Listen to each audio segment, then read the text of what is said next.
Amidst all this news flow of coronavirus and the OPEC decisions and the market meltdown and the resultant volatility that we've seen, a piece of news that came out of the weekend and kind of got buried was this expression of interest that Dipam has asked for or floated for BPCL. Done in a slightly different or nuanced fashion in that PSU companies have been kept out of the ambit of being able to bid for this. Well, it's a relief for some of the PSUs as well, but the key question that we're trying to discuss out here with two experts is what's the kind of interest that such an asset will generate and the nuanced nature of the bidding, considering the fact that the PSUs have been kept out. SK Joshi, former Director of Finance at BPCL, with us in this conversation, as also is Nirav, Sheth, co-partner of Fractal Investments, somebody who looks at markets very keenly and understands this whole divestment process very well too. Gentlemen, both of you, thank you so much for joining in and giving us your time. Mr. Joshi, let's start off with you. As a former Director of Finance of BPCL, you would have a sense of the kind of interest that such an asset can generate. I don't think anybody is doubt about this, that it will generate interest. The question is, what do you make of the methodology that has been put out with former PSUs being kept out? And what's your sense of how high can the interest be in an asset like BPCL? Yeah. BPCL holds a significant share in the marketing of India marketing sector, and definitely that is a interest which the global players will have. And in that sense, I believe, the interest will get generated, but we'll have to wait till the 2nd April when the expression of interest happens. It is difficult to just express at this juncture, but definitely there will be a good response. That is just my personal this one. Yeah, sure. And I'll come to the nuances of that as well. But Nirav, you want to come in initially, because the last time that we spoke, you mentioned about the kind of response an asset like BPCL can generate. PSUs have been kept out. What's your sense of how this will go ahead? Absolutely. Niraj, I'll just go by the numbers, right? You're talking about an asset which has got about 1/4 market of the fuel retailing. You're talking about a company that generates 20% ROE despite being in the government fold. And I can go on and on in terms of what are the productivity levers for revenue, for cost, most importantly for incremental return on capital employed, right? You don't have to set up a refinery if you don't want to. Take this entire package and put it in the hands of a private investor, and you'll try and understand what is the value of the company. So I'll be very, very surprised, for example, if the bidding doesn't happen at a substantially higher price than where we are trading at right now. The stock is trading at 10 times, right, for a company that generates 20% ROE in a government under the government ownership, and I won't be surprised. So you certainly have got strategic guys, right, the Rosnets and the Saudi Aramcos of the world, but I won't be surprised if you've got even private equity guys coming into the fold, because you are getting complete ownership of the asset. And you're looking at a world where you got borrowing costs are sub 1%, right? So you're borrowing from there and putting in an asset that can generate potentially upwards of 20% ROE. If at $1 billion or $2 billion is a no-brainer. Okay, Mr. Joshi, come in on this argument as well.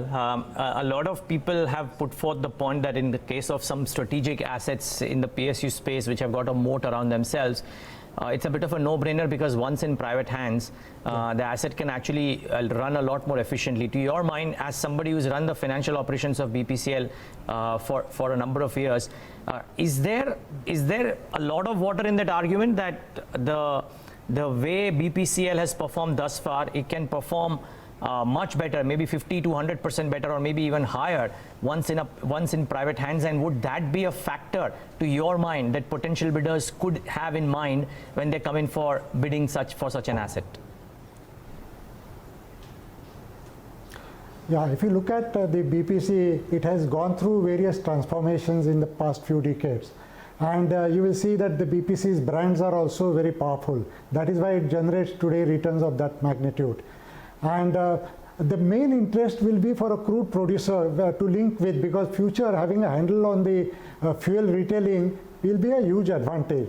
And that country like India, which has a huge potential, that is the main attraction for a global player, or I can say a large crude producer.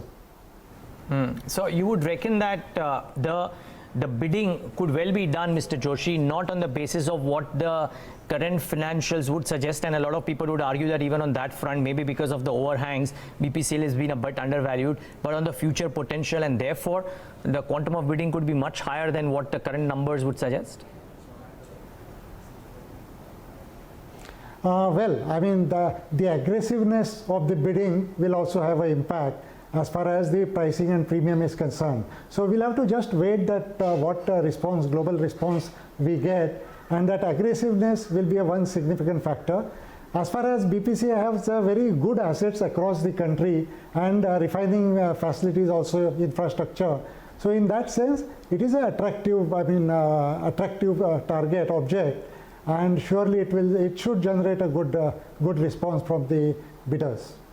Nirav, the other aspect of this is that, in a manner of speaking, for a very large asset, this will be one of its kinds wherein the government gets out of the ambit completely. The private player, in all probability, will be able to take control, manage it in its own sweet way, etc. I heard you mention at the start that you won't be surprised if the bidding is done at a substantial premium. Now my question is, there's this whole, we were talking off air, you mentioned about this whole ESG mandate that is there for a lot of firms to come out and bid, and therefore the extent of the bidding that could come in from the variety of players is what I want to ask you, because you understand this so well. No doubt, as Mr. Joshi said, as you said as well, for producers, integrated, it's a great fit any which ways. What other kind of players would you anticipate here? And therefore, in your mind, from a minority shareholder's perspective, should he look forward, or should he or she only look forward only to the way the bidding is done, or to what an asset like BPCL can become over the course of the next few years? Both. So first of all, it's a part of that bidding document that you'll have to make an open offer, and there has to be complete acceptance of that, right? So it is very clear that when you buy out the government, the minority shareholders are going to participate in that, whatever the new bidding price could be.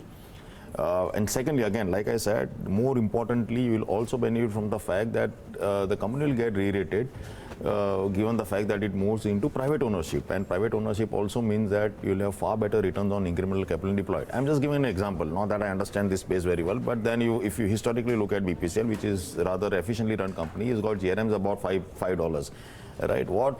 What the hell stops you from taking up to $8 or $9 by increasing the complexity index, which is what anyone in the private sector would do, right?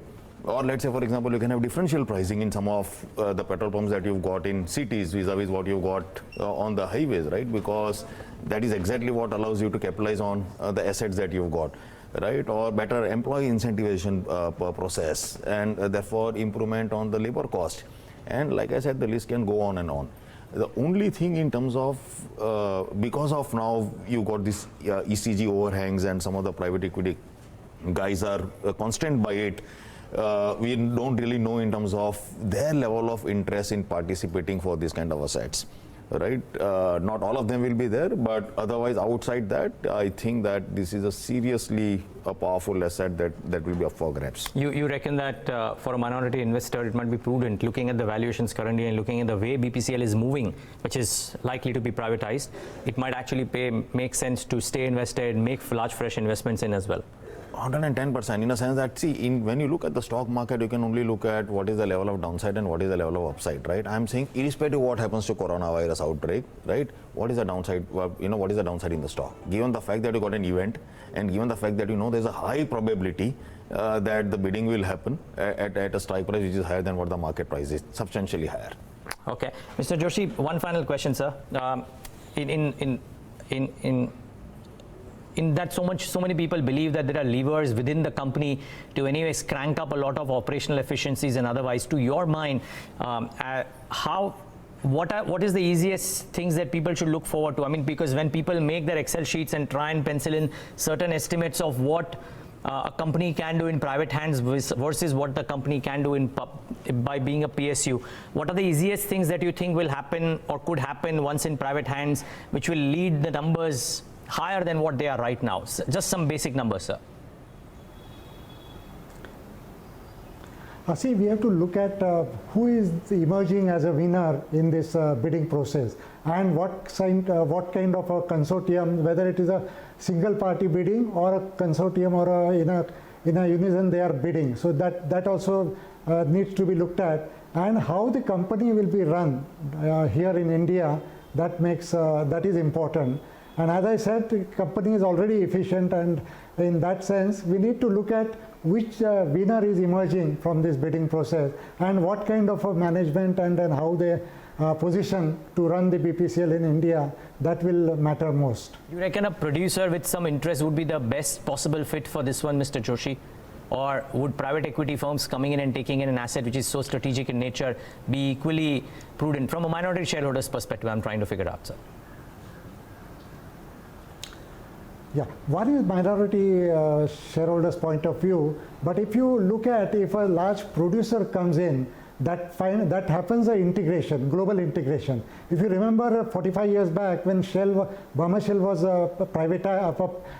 nationalized, that time energy security was the issue. Now after 45 years, the things have dramatically changed, and now global integration may be a good factor. That is what the minority shareholders can look at. And if that integration happens once this divestment goes forward, I think that will be a very good thing for the company.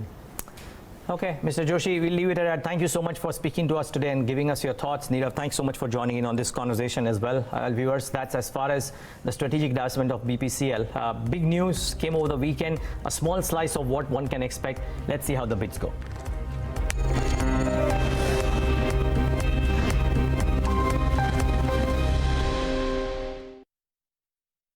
According to a recent report, women today contribute nearly 70